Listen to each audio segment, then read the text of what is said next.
17 TV channel launch कराए। करते कराते अब अल्हम्दुलिल्लाह मैं PhD स्कॉलर हूँ, लेकिन मैं बेरोज़गार बैठा हूँ।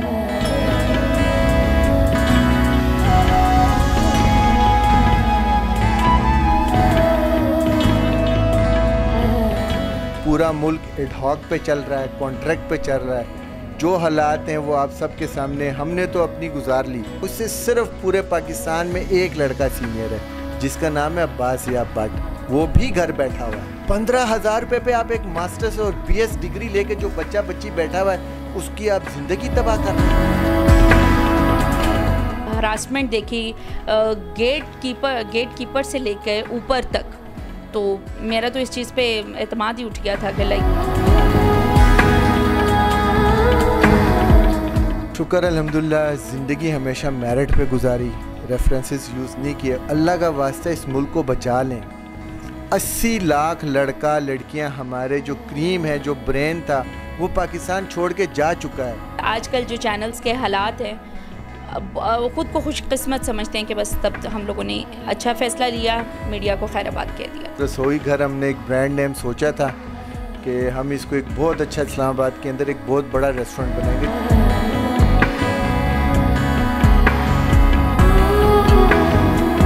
चाइनीज़ डिशेस प्लस ये जो हमारे देसी फूड है यहाँ पे, कोफ्ते वगैरह, अफ़गानी पुलाव, ये तमाम चीज़ें बना रही हूँ। अस्सलाम वालेकुम नाज़रीन, बड़ी खबर के डिजिटल प्लेटफॉर्म के साथ मैं हूँ आपकी मेज़बान आमना मजीद। वैसे तो हम लोग बहुत सारी स्टोरीज़ आपके लिए लेके आते हैं, कुछ मोटिवेशनल होती हैं, कुछ इमोशनल होती हैं, लेकिन कभी भी ऐसी सहाफ़ियों के साथ गुफ्तगू मेरी बहुत कम हुई है। लेकिन जो पहले सहाफ़ी थे लेकिन अब जो है वो बेरोज़गारी की वजह से शायद वो अपनी एक फ़ील्ड छोड़ के दूसरे डिपार्टमेंट में आ जाना, दूसरी फ़ील्ड को उसमें काम करना शुरू कर देना, it's a very different thing. और हम जैसे नए बच्चों के लिए जो बड़े शौक़ से मीडिया में आते हैं उनके लिए तो मुझे लगता है कि हम लोग बहुत सारी चीज़ें मोटिवेशनल देख रहे होते हैं, तो इस चीज़ को देखकर थोड़ा बहुत झटका भी लगता है। आपको मिलवाएंगे इरफान खान और तहरीम से, जो हस्बैंड वाइफ हैं, और तकरीबन 17 से ज़ायद चैनल्स जो हैं वो इरफान साहब ने लॉन्च करवाए हैं। इसके अलावा अच्छा खासा अरसा मीडिया में गुजारा है। तहरीम की बात करें तो उन्होंने न्यूज़ कास्टिंग की है और एक एरा गुजार के अब जो है वो बेरोज़गारी की वजह से किचन संभाला हुआ है, खाना शाना बनाते हैं। खाना तो इनका मज़े का होता ही होता है, लेकिन एक चीज़ जो खटक रही है, मीडिया स्टूडेंट मैं ख़ुद हूँ और काम भी कर रही हूँ, इतना अच्छा सफ़र, इतना कामयाब सफ़र, और फिर सडन उस चीज़ को छोड़ देना और कुछ और फील्ड में चले जाना, ये क्यों हो रहा है? और आखिर जो पाकिस्तान में जो स्टूडेंट्स हैं, सहाफ़ी बनना चाह रहे हैं, जो बन रहे हैं, उनका फ्यूचर इतना मुझे ब्लैक ही नज़र आता है। इसकी क्या वजह, इनसे जानते हैं। अस्सलाम वालेकुम। वालेकुम सलाम। सर कैसे हैं आप? मैं ठीक ठाक, शुक्र। अस्सलाम वालेकुम मैम। वालेकुम अस्सलाम। अच्छा मुझे बताएं, जैसा मैंने काफ़ी तमहीद भी बांधी कि मैं ख़ुद भी मीडिया स्टूडेंट हूँ, हम लोगों के बड़े ख्वाब होते हैं कि हम लोग जो हैं वो बड़ी स्क्रीन पर बैठे हैं, लेकिन आपको तो देखकर मुझे लग रहा है कि मुझे ये फील्ड छोड़ देनी चाहिए। देखें, ऐसे हालात हैं कि मेरा कैरियर मैंने 1998 में स्टार्ट किया पाकिस्तान टेलीविज़न। वहाँ पे भी मैं थ्रू आउट 2006 तक रिसोर्स पर्सन प्रोड्यूसर रहा, कॉन्ट्रैक्ट पे। ये तो अल्लाह भला करे, मुशर्रफ एरा में या उनकी मजबूरी थी या उन्हें करना पड़ा कि नए चैनल्स आ गए, सेटेलाइट चैनल इंट्रोड्यूस हुए मार्केट में, और हमारे लिए बाहर जॉब अपॉर्चुनिटीज़ पैदा होना शुरू हो गई। तो फिर हम वहाँ से निकले, मैंने अपना प्राइवेट टीवी चैनल्स का सफ़र शुरू किया। 17 टीवी चैनल लॉन्च कराए। करते कराते अब अल्हम्दुलिल्लाह मैं PhD स्कॉलर हूँ, लेकिन मैं बेरोज़गार बैठा हूँ। इस मुल्क में किसी चीज़ की प्लानिंग नहीं है, पूरा मुल्क एडहॉक पे चल रहा है, कॉन्ट्रैक्ट पे चल रहा है। जो हालात हैं वो आप सबके सामने, हमने तो अपनी गुजार ली। ये बात आप ठीक कर रही हैं, ये लम्हा फ़िक्री है किसका? अरबाब इक़्तिदार के लिए, हमारी पार्लियामेंट के लिए, जो कि रबड़ स्टैम्प पार्लियामेंट है, जिसके पास ताकत ही नहीं है। मेरे जैसा बंदा घर बैठा हुआ, यहाँ तक कि किसी यूनिवर्सिटी में भी मुझे लेक्चररशिप नहीं मिल रही क्योंकि मेरे पास सिफारिश नहीं है। मैंने मेरिट पे काम किया। अल्हम्दुलिल्लाह पूरी इस वक्त जो मीडिया चैनल इंडस्ट्री है ना, वो सब मुझे जानते हैं। मुझसे सिर्फ पूरे पाकिस्तान में एक लड़का सीनियर है जिसका नाम है अब्बास याब भट्ट, वो भी घर बैठा हुआ है। मैंने लास्ट होम टेकिंग 3 लाख रुपए थी। अब मैं एक जगह पे गया हूँ, मैं नाम नहीं लेना चाहता, जो कह रहे हैं कि 45,000 रुपये पे आ जाए। जब मैंने नीचे बच्चों से पता किया, 15-15 हज़ार रुपये पे मास्टर्स डिग्री, वहाँ पे बच्चे बच्चियाँ काम करें। किधर है हमारी हुकूमत? 35,000 पे तो मजदूर की मजदूरी आप लोगों ने कहा हुआ है। 15,000 रुपये पे आप एक मास्टर्स और BS डिग्री लेके जो बच्चा बच्ची बैठा हुआ है उसकी आप ज़िंदगी तबाह कर रहे हैं। आखिर क्या बनेगा मुझे खुद समझ नहीं आ रहा। सॉरी, लेकिन एक चीज़ जो हम लोग सुनते हैं कि मीडिया में रेफरेंसेस बहुत ज़्यादा चलते हैं, और जब आपने 17 चैनल लॉन्च किए हैं, कहीं ना कहीं तो आपका रेफरेंस बना होगा, या आप भी हमारी तरह हैं कि हम जो है वो अपने टैलेंट पे आगे जाना है? शुक्र अल्हम्दुलिल्लाह, ज़िंदगी हमेशा मेरिट पे गुजारी, रेफरेंसेस यूज़ नहीं किए। और आजकल जिस किस्म के रेफरेंसेस हैं वो मैं डिस्कस नहीं करना चाहता। मैं बिल्कुल भी उन चीज़ों में नहीं जाऊंगा, और ना मैं मुझे उस किस्म के रेफरेंसेस चाहिए। क्या मैं PhD स्कॉलर रातों रात बन गया? क्या मैंने 17 TV चैनल रातों रात, मतलब क्या इनको नहीं समझ, पूरे मार्केट में लोगों को नहीं समझ? हालात बस अब ऐसे ही हैं, आगे भी कुछ समझ नहीं है, टोटल डिस्ट्रैक्शन है। अच्छा मैम, आप बताएं, आपने न्यूज़ कास्टिंग की है, और मैं एक लड़की हूँ, जब मैं मास्टर्स करी थी मुझे सबसे पहले वही चीज़ अट्रैक्ट करती थी कि मैंने न्यूज़ कास्टिंग करनी है।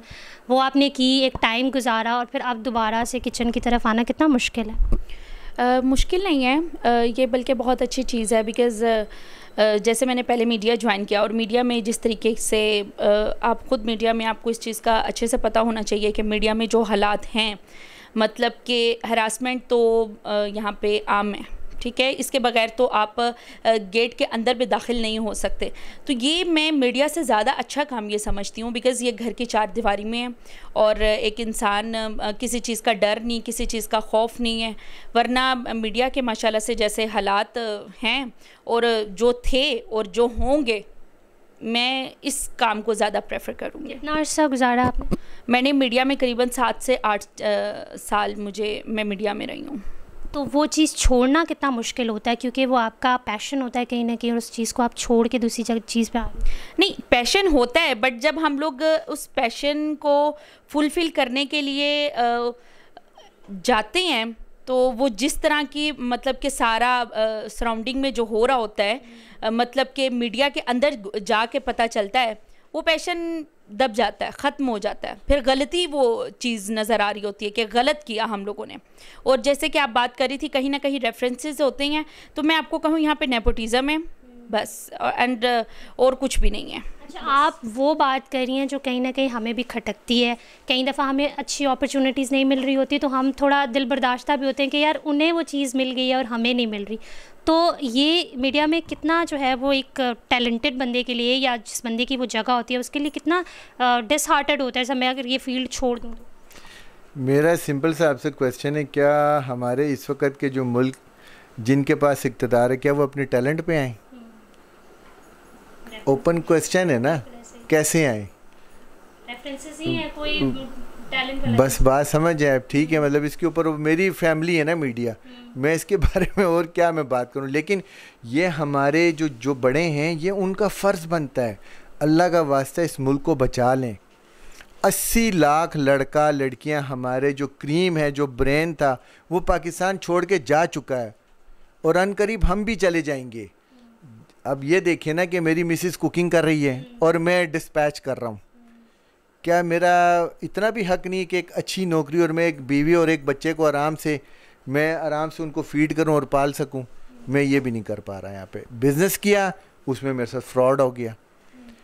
कहाँ जाए कोई समझ नहीं, अदालतें हमारी इंसाफ नहीं दे रही, पार्लियामेंट रबर स्टैंप है, कुछ भी नहीं हो रहा ना इस मुल्क के अंदर।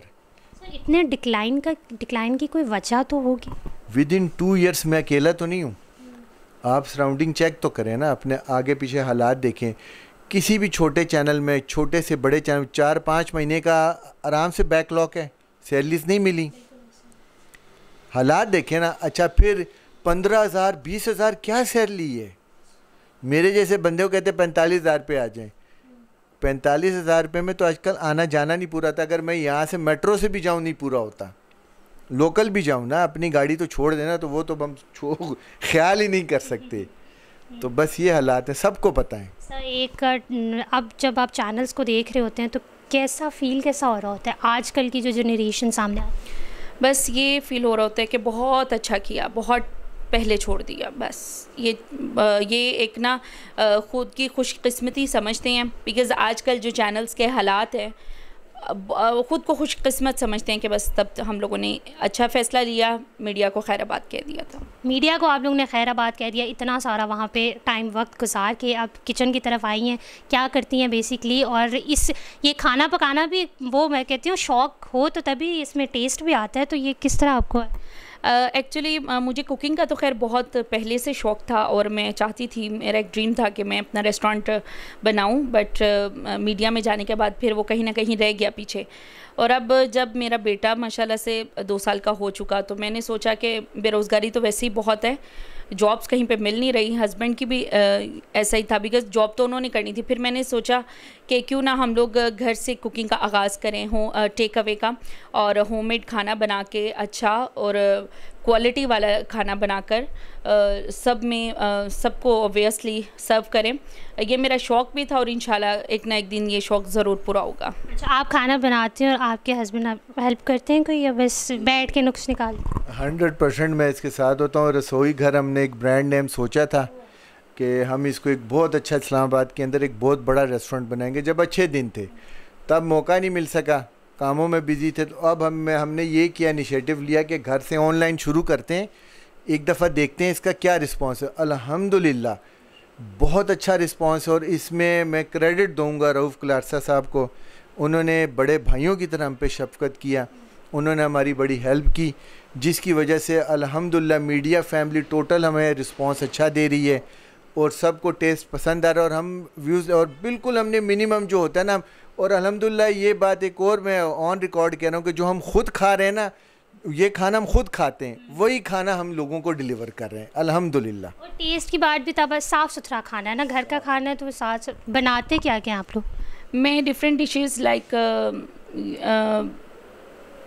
कीमा करेले, दाल चावल, कड़ी चावल का तो खैर बहुत अच्छा रिस्पांस आ रहा है मुझे सबकी तरफ से। और इसके अलावा बहुत से डिशेस, मतलब जितनी भी हैं, चाइनीज़ डिशेस प्लस ये जो हमारे देसी फूड है यहाँ पे, कोफ्ते वगैरह, अफ़गानी पुलाव, ये तमाम चीज़ें बना रही हूँ मैं। वंडरफुल। फिर तो आप लोगों के घर जो बड़े टेस्टी खाने बनते होंगे। बिल्कुल, जैसे देखें ना ऑर्डर आ जाता है मटन कढ़ाई का, ठीक है, बीफ का, I am also beef lover, ठीक है, अल्हम्दुलिल्लाह ये मेरे लिए पकाती थी। हाँ, तो वो अल्हम्दुलिल्लाह चिकन कढ़ाई, अच्छा ऑर्डर कोई आ जाए, अल्हम्दुलिल्लाह बहुत अच्छे ऑर्डर हैं और बहुत अच्छी तरीके से हमने सर्व किए हैं। We are very happy with this, के जलील होने से बेहतर है कि हम अपना काम करें। वंडरफुल, ये तो बहुत अच्छी बात है। मुझे बताएं आप क्या खाना पसंद करते हैं इनके हाथ का, और आप अच्छा बनाती क्या है? मैं सब कुछ बहुत अच्छा बना लेती हूँ। मेरे लिए जो स्पेशल ये बनाती है ना, काले चने और वाइट राइस, और उसके साथ एक ये मुनफरिद चटनी बनाती है, ठीक है, वो चटनी वाकई मैंने टेस्ट कभी नहीं की थी, और सैलड, मुझे तो वो पसंद है, वो मेरे लिए बड़े शौक़ से बनाती है। और दूसरा मेरे लिए भिंडी गोश्त बनाती है, बीफ और भिंडी गोश्त बहुत अच्छा बनाती है। वैसे इसकी भिंडी तो मशहूर ही हो गई है पूरे इस्लामाबाद में, एक्स्ट्रा मुझे लानी पड़ रही है भिंडी। तो ये आप लोग पूरे इस्लामाबाद में आप लोगों की खाना जाता है या कोई स्पेसिफिक एरियाज़? हाँ जी, अल्हम्दुलिल्लाह पूरा इस्लामाबाद, पिंडी रीजन भी देख रहे हैं, मतलब बहरिया टाउन से आ रहे हैं ऑर्डर, हमें सदर से आते हैं, ठीक है, वहाँ यहाँ से फिर हमने एक अल्हम्दुलिल्लाह वो राइडर हैं, वो मैंने उनको भी इंट्रोड्यूस आपसे करना था कि हमारा जो तीसरा पार्टनर है इस बिज़नेस में, तो वो अभी गए में, वो अभी ऑर्डर लेके ही निकले हुए, तो उनकी भी बड़ी खिदमत है हमारे साथ, और अल्हम्दुलिल्लाह वो भी बेरोज़गार थे, बरसरे रोज़गार हो गए। हाँ जी, अल्हम्दुलिल्लाह। वंडरफुल। ये चीज़ दिखने में भी अच्छी है और आप लोग, अल्लाह ताला आपको इसमें कामयाबी दे, लेकिन अनफॉर्चुनेटली एक अलमिया है कि इतना बड़ा प्रोड्यूसर और न्यूज़ कास्टर जिन्होंने काम किया है मीडिया में, वो महज एक बेरोज़गारी की वजह से इस नहज पर पहुंच चुके हैं। ये कितना, ये मुझे बोलते हुए भी इतना वो लग रहा है, शिवर हो रही हूँ मैं, तो ये आप सह रहे हैं, कितना डिस्टर्बिंग कितना होता है ये? बेटा मैं आपको एक बात बताऊँ, जिस माशरों में इंसाफ ना रहे वो माशरे तबाह हो जाते हैं। आज भी कोई आए बरसर इक़्तिदार, देखिए मेरे हर पार्टी के साथ, मुक़्तदर इदारों के साथ, हर किसी के साथ, अशराफिया के साथ भी, तो देखिए जब इस मीडिया फील्ड में आप रहते हैं तो आपके ऑटोमेटिकली रिलेशन बनते हैं, ठीक है। NDU का मैं अलुमनाई हूँ, अल्हम्दुलिल्लाह मैं NMW7 हूँ, मतलब अल्हम्दुलिल्लाह सारी चीज़ें हमने देखी हैं ना, लेकिन हमारा माशरा अगर तबाह हो रहा है ना, इसकी वाहिद वजह है नाइंसाफ़ी और करप्शन। आने वाले दौर में पाकिस्तान में किसी चीज़ की कमी नहीं, अल्लाह पाकिस्तान को कुछ ना करे, आने वाले दौर में जो शख्स करप्शन ख़त्म करेगा और नाइंसाफ़ी ख़त्म करेगा, तभी ये मुल्क कामयाब होगा और वो इंसान कामयाब होगा। अदरवाइज़ कोई जो है ना हमारा इदारा, कोई हमारी पॉलिटिकल पार्टी, कोई भी आ जाए, अगर जब तक नाइंसाफ़ी और करप्शन नहीं ख़त्म होगी हमारा मुल्क ठीक नहीं हो सकता। कोई पैगाम देना चाहते हैं आने वाले स्टूडेंट्स को, स्पेशली लड़कियाँ?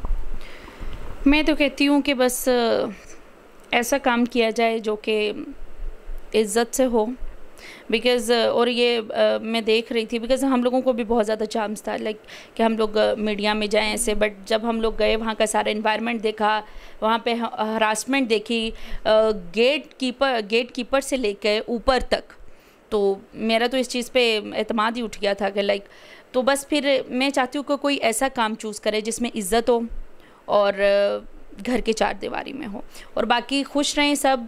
दूसरों के लिए हमें आसानियाँ पैदा करनी चाहिए। See something? जी जी बिल्कुल, फिर यहीं पे बात करूँगा, जब तक नाइंसाफ़ी नहीं ख़त्म होगी, अच्छे लोग इक़्तिदार नहीं संभालेंगे, ये चीज़ें हमें फ़ेस करना पड़ेगी। लेकिन हमारा फ्यूचर बहुत रोशन है। हमारे बच्चे बच्चियों को बिल्कुल मीडिया स्टडीज़ करनी चाहिए, आना चाहिए। था कि मीडिया स्टूडेंट जो देख रहे हैं, जिन्होंने आगे इस फील्ड को परस्यू करना है, उनके लिए कुछ कहें, क्योंकि जिस तरीके की आपकी जर्नी है वो कहीं ना कहीं थोड़ा बंदा डिसअपॉइंट भी हो ही जाता है। ऐसी भी बात नहीं है, ये सोशल साइंसेस का mother of the social sciences है मैथ कम्युनिकेशन, ऐसी भी बात नहीं है, ठीक है। इसने कहीं ना कहीं आगे जगह बनानी है। स्टडीज़ तो कोई भी है, सोशल साइंसेस का कोई भी सब्जेक्ट है, चाहे इंटरनेशनल रिलेशन है, चाहे जेंडर स्टडीज़ हैं, चाहे पब्लिक पॉलिसी, चाहे कॉन्फ्लिक्ट स्टडीज़ है, सब देख लेना। उसमें मैथ कम्युनिकेशन की वजह से ही वो इदारे, चाहे वो सब्जेक्ट्स चल रहे हैं, कार्यक्रम चल रहे हैं, ठीक है। ऐसी कोई ख़तरे वाली बात नहीं है, ठीक है। मुल्क के हालात ख़राब है तो ठीक भी तो होंगे। पढ़ना तो हर हाल में, आगे तो हर हाल में बढ़ना है, और यकीन किस पर करना है? अल्लाह पे। तो ऐसी कोई बात नहीं है। इस मुल्क में नाइंसाफ़ी भी ख़त्म होगी, करप्शन भी ख़त्म होगी, और अच्छे दिन भी हम देखेंगे, तो डरने की ज़रूरत नहीं है। थैंक यू सो मच, बहुत अच्छा लगा आप लोगों से मिलकर। एक मोटिवेशन सी मैं लेके जा रही हूँ यहाँ से कि आप कोई भी काम करो, ज़रूरी नहीं है कि वो काम आप दिल से, कभी कभी हम काम नहीं कर रहे होते, लेकिन आप अगर मेहनत से कर रहे हो तो अल्लाह ताला आपको ज़रूर उसमें कामयाब करता है। Thank you so much sir, बहुत शुक्रिया। अगर आप लोग कुछ कहना चाहते हैं तो कमेंट सेक्शन में ज़रूर कहिएगा। बड़ी खबर को लाइक करें, शेयर करें, सब्सक्राइब करें, और अपनी होस्ट आमना मजीद को इजाज़त दीजिए। अल्लाह हाफ़िज़।